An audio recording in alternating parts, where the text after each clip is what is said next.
Tuturo ako ngayon kung paano mag-edit ng lumang larawan na magyakapan.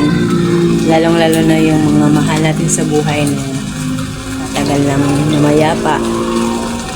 Kaya, tulad itong ginawa ko.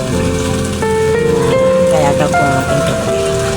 Kaya, tara na, samahan niyo po ako. Una po, pumunta kayo sa Chrome.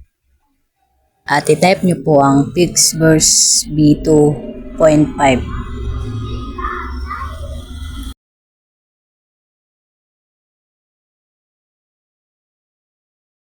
Diyan sa may arrow, dyan nyo ilagay yung picture. Katulad dito po, dito. At ilagay nyo dyan sa box kung magkaano-ano kayo, or magkapatid ba, magjowa, mag-ina, mag-ama, yan po. Tapos pindutin nyo yung pink na yan. At ang video mo ay naka-generating na. Hintayin lang.